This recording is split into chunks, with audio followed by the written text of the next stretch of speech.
श्री स्वामी समर्थ। 2 मिनिटांमध्ये पहा kitchen tips. 1. दही चांगले घट्ट लागण्यासाठी कोमट दुधात दही घातल्यानंतर त्यात हिरव्या मिरचीचे 3 किंवा 4 देठ टाकावेत, त्यामुळे दही घट्ट लागते। मिरचीच्या देठामध्ये एन्झाईम्स नावाचा घटक असतो, त्यामुळे दही घट्ट होते। 2. दुधाला विरजण लावताना दुधात थोडीशी तुरटी फिरवावी, दही घट्ट होते। 3. रात्री छोले भिजत घालताना जर त्यात मुठभर हरभरा डाळही घातली तर त्यामुळे छोले छान रस्सादार आणि दाटही होतात। 4.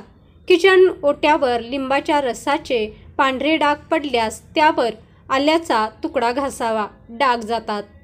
5. हिरव्या भाज्यांमध्ये क्लोरोफिल नावाचा घटक असतो। अनेकदा भाजी शिजवताना भाज्यांचा हिरवा रंग निघून जातो, त्यामुळे या भाज्या शिजवताना 1 टेबलस्पून खाण्याचा सोडा टाकावा, त्यामुळे हिरवा रंग तसाच राहतो। तसेच हिरव्या भाज्या शिजवताना कधीही झाकण ठेवून शिजवू नये। 6. शेंगदाणे ओव्हनमध्ये छान भाजले जातात। एका विशिष्ट तापमानावर शेंगदाणे भाजा, त्यामुळे चांगली चव येते। 7.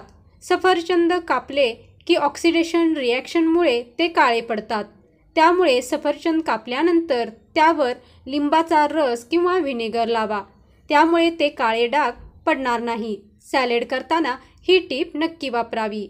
8. छोले भटुरे करतेवेळी भटुरेचे पीठ मळताना मैद्यात थोडा उकडलेला बटाटा कुस्करून टाकावा, त्यामुळे भटुरे छान फुगतात आणि मऊ राहतात। 9. अनेकदा आपण कडधान्य भिजत घालायला विसरतो, पण जर तुम्ही कडधान्य भिजत घालायला विसरला असाल तर ते शिजवताना त्यात थोडा सोडा घालावा। 10. पावसाळ्यात अनेकदा मिठाला पाणी सुटते, यावेळी मिठाच्या बरणीत थोडेसे तांदूळ टाकावे, त्यामुळे मीठ मोकळे राहते। 11. जर घरात एक्सपायरी झालेले टॅमॅटो केचप असेल तर ते तांब्याच्या किंवा पितळेच्या भांड्यांना लावून ठेवा, त्यामुळे ते चकाकतील। 12.